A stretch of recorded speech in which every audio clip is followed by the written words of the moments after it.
夏休みの宿題に追われたキッズを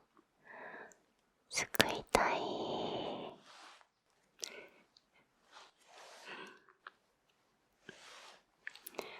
ということで、寝ていたらあっという間に夏休みが終わりそうとなっている学生さんも結構いるんじゃないでしょうか。で、ルナシは考えました。計算ドリルとか問題集とかはとにかく埋めていけば終わるものだと思うんですけど、読書感想文というのはなかなか終わらない、かなりの手強い相手なんじゃないかなと思うんですね。ということで、今回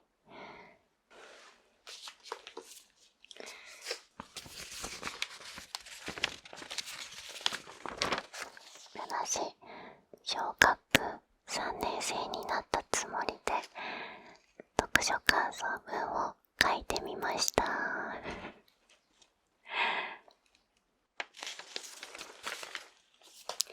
で、今回は、小学3、4年生の課題図書になっているこちらの踏切ペンギンという本を読んで小学3年生になったつもりで書いてみました。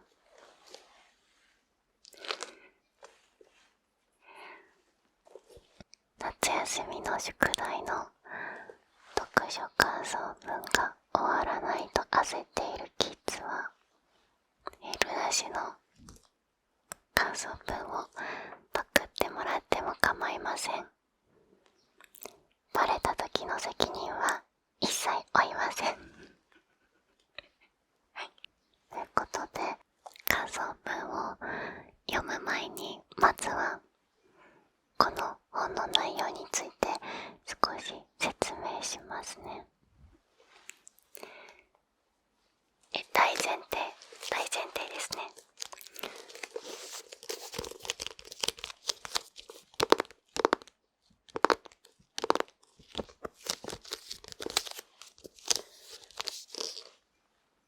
大前提、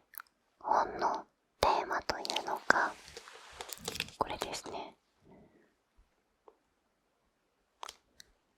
普通ってなんだろうというテーマです。まあ今の時代大人が喜びそうなテーマですよね。あらすじです。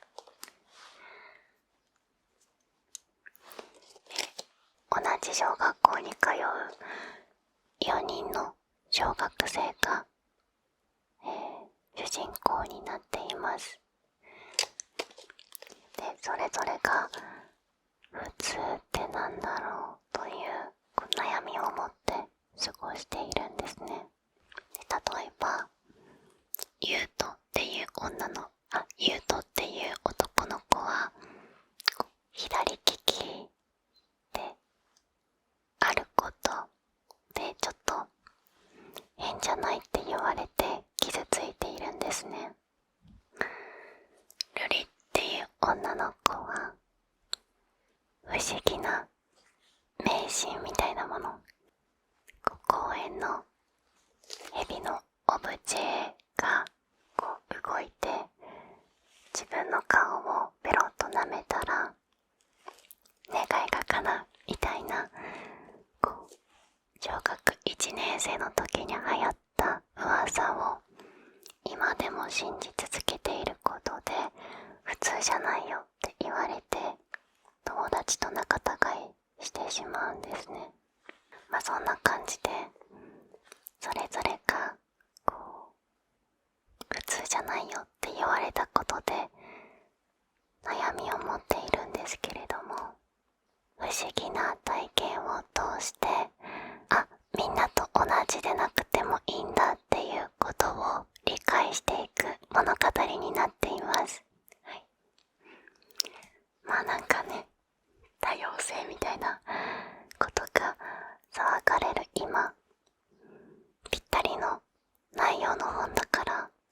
図書に選ばれたんだろうなと思いますここから読書感想文に入っていくんですけれども、読書感想文コンクールですごい優秀な賞を獲得した作品はネット上で見れるんですね。なので3つくらい読んで傾向と対策を講じました。でどの作品も本のあらすじとか内容を説明しているものは全然なかったんですね。いかにその本の内容と自分自身の気持ちだったり体験を重ね合わせられるかというのが鍵になってくるんだなということが分かりました。ということで、それらを踏まえて、書いてみた小学3年生ルナ氏の読書感想文を今から読んでいきたいと思います。はい。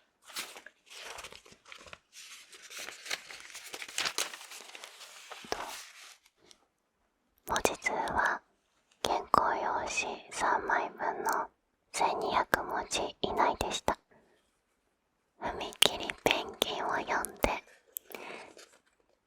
ASMR 小学校3年生ルナ氏。普通じゃないって羨ましい。これがこの本を読んで一番初めに思ったことです。ユウトは左利き。ルリは不思議な話を信じていること。ソウスケは自分で書いた詩のことで普通じゃないと言われ悲しくなってしまいました。でも私はみんなのことが素敵だと思いました。ちょっと羨ましいなと思ったくらいです。なぜなら今この世界では先生もテレビの中の大人もみんな個性が大事、個性を伸ばそうと言うからです。その言葉を飲むたび私の心臓は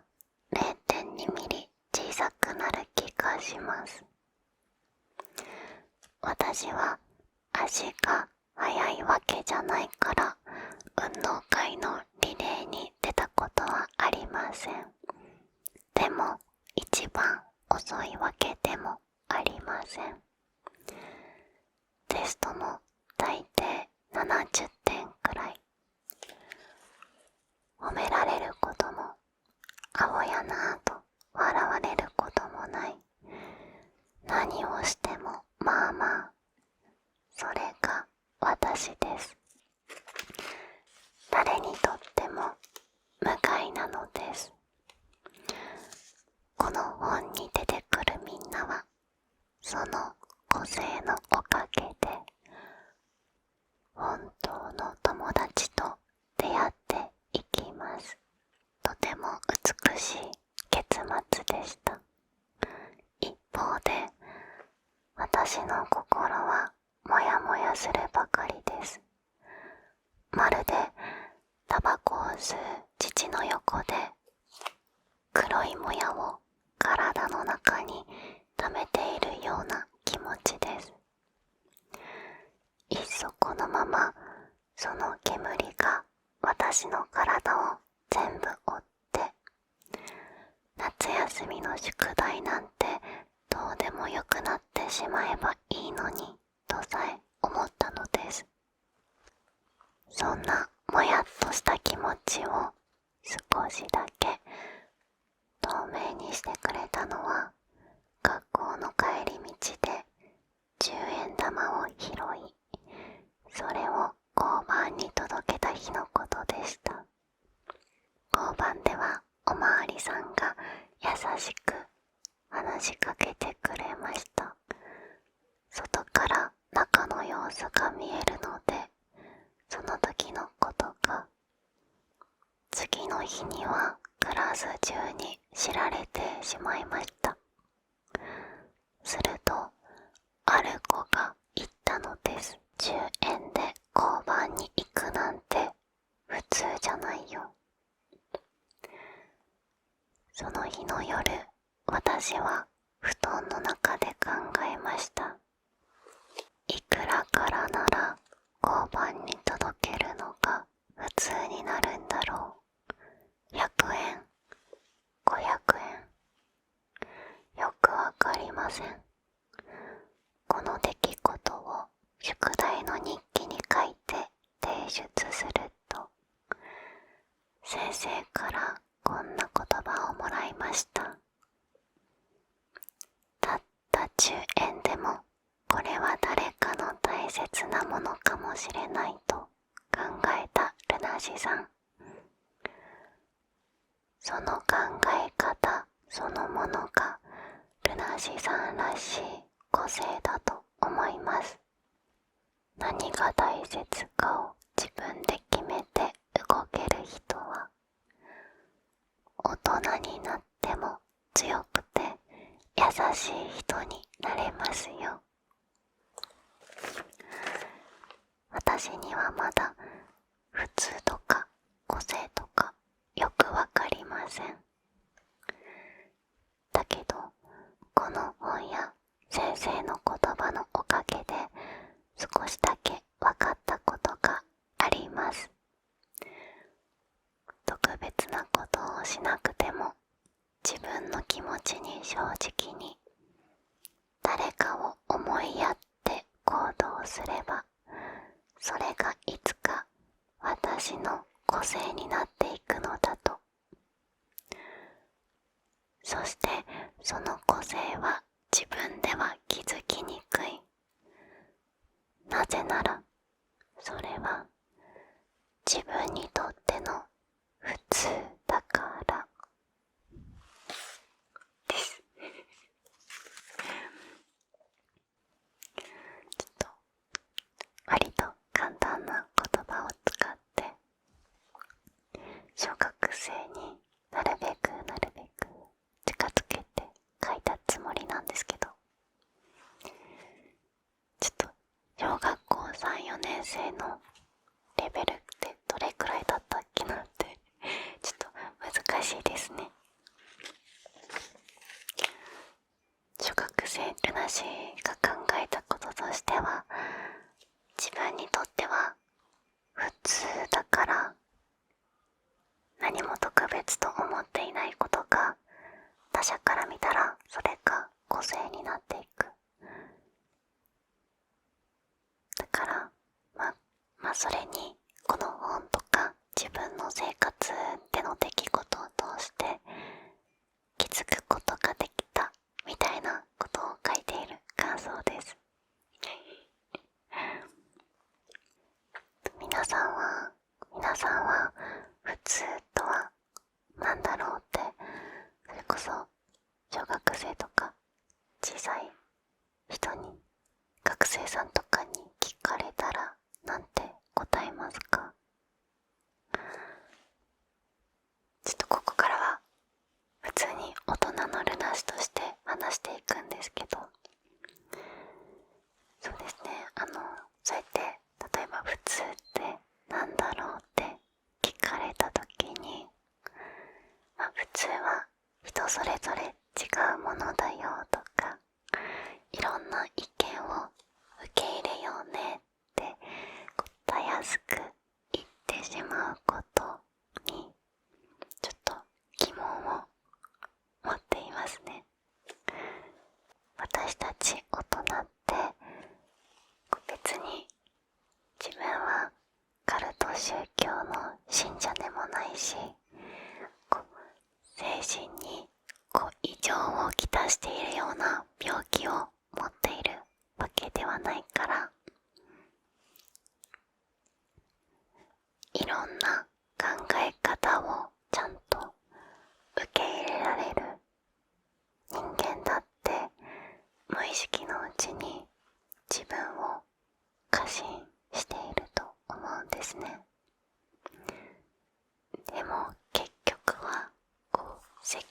風潮とか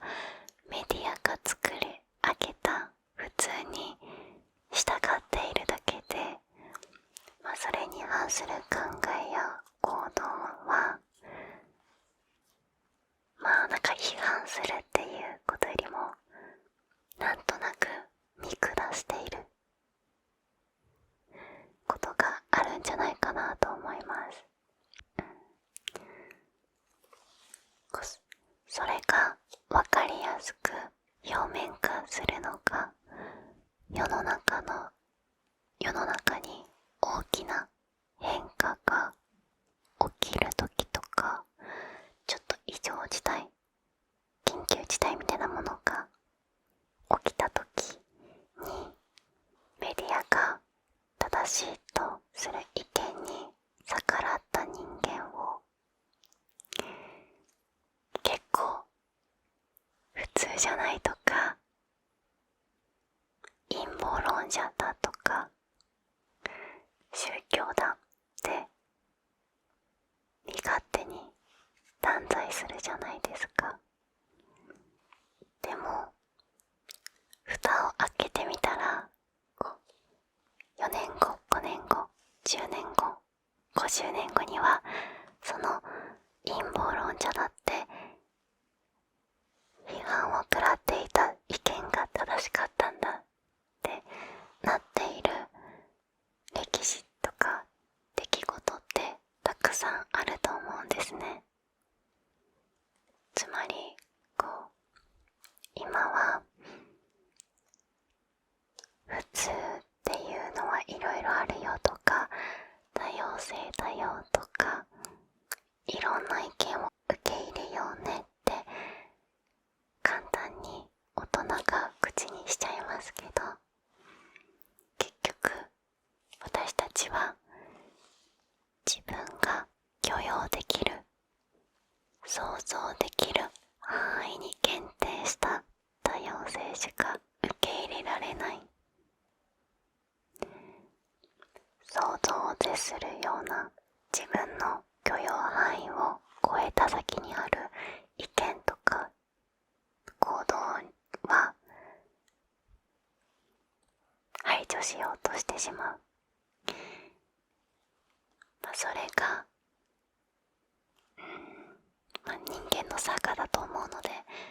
しょうがないと思うんですけれども、無意識のうちに限定的な多様性でしか物事を見れないからこそ、こういう普通ってなんだろうというテーマは小学生の子たちだけじゃなくて、まさに私たち大人が日々考え続けなければならないテーマなんだろうなと思いました。そうですね、難しい問題ですけど、例えば結局さ、男女差とかトランスジェンダー的なね、男女の平等とかジェンダー問題とかって分かりやすいじゃないですか。自分たちが想像しうる多様性の中に収まっている問題だから、全然受け入れようみたいなことはできるけど、もっと想像の向こう側の現実を見たときに、きっと私たちは無意識のうちにカルトだとか陰謀論だみたいなとか気持ち悪いとかで排除しちゃうんだろうなって思うんですよね。それは本当に私自身もだから、そういう無意識のうちの排除っていうのは完璧な人間じゃないからこそ起こってしまう。だから日々思考を止めない、常に時々こういうテーマを考えて自分の意見を出してみるっていうのは大切なことなんだろうなと思いました。はい。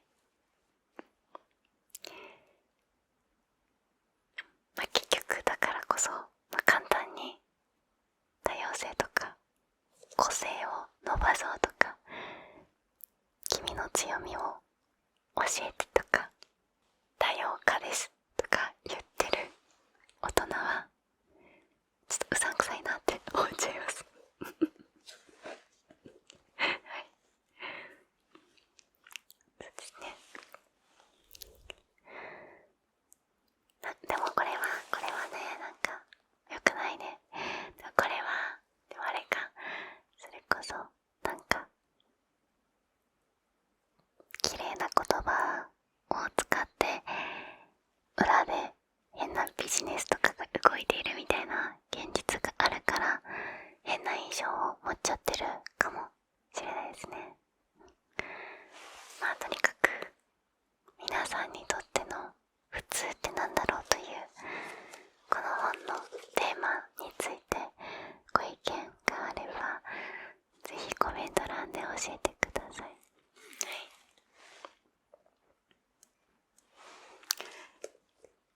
まあ極力多様性とか多様化とかあんま使わないようにしよう。自分ができた人間じゃないって分かってるからこそ安易に多様性とかそんな言葉を使わないでおこうって思ってますはい、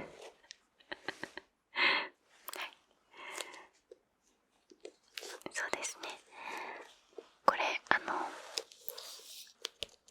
このタイトルにある踏切ペンギン、なんでタイトルが踏切ペンギンなのかというと、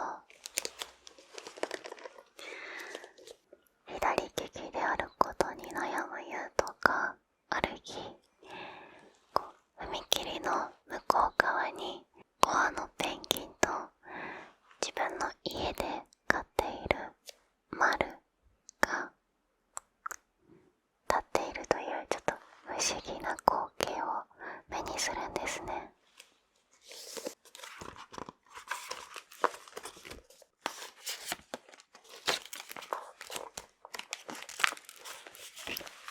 こんな感じで立っててめっちゃ可愛いめっちゃ可愛い。これほんとめちゃくちゃ可愛くて、他に課題図書はいくつもあったんですけど、中学生向けの課題図書とか高校生向けの課題図書とかちょっともう可愛さで選んじゃいました。で1話目から4話目のペンギンは左利きなんて普通じゃないよとか普通は右利きだよって言ってるんですけど、5話目のペンギンが左利きってみんなと違ってかっこいいよねって言うんですよ。でこの飼い犬のマルはこれまためっちゃ可愛くて、そのままマルの言葉を読むと、僕は言うとか左利きでも右利きでもどっちでもいいって書いてあるんですよめっちゃ可愛い。本質ですよねめちゃめちゃ本質。結局普通か普通じゃないかの議論なんてどうでもよくて、マジでどっちでもいいっていうことですよね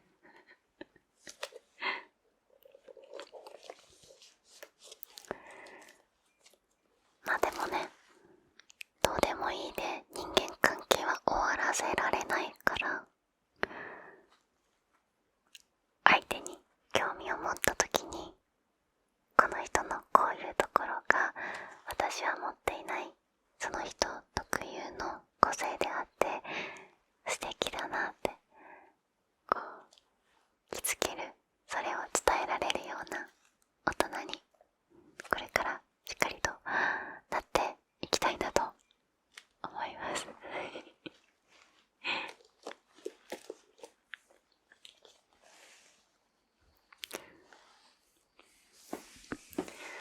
ちょっと今8月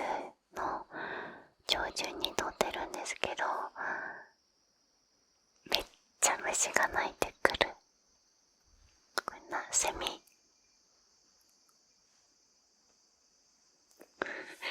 んか朝方に撮っても昼間に撮ろうとしても夜に撮ろうとしてもなんか何かしらの虫が鳴いてて、ASMR のマイクってすごい声高性能だから拾っちゃうということで今日は、夏休みの宿題に追われたキッズを救おうという企画で動画を撮ってみましたとはいえ私のこのチャンネルに小学生のキッズが見ているかというとほとんどいないんじゃないかなと思いますやっぱり18から20代とかが一番多いので、あんまりキッズに届いてない可能性もありますがよろしければ大人の皆様は思い出に残っている、あるいはこれは苦しめられたなという宿題があれば教えてください、普通ってなんだろうとか、あとは夏休みの宿題の思い出とかいろいろ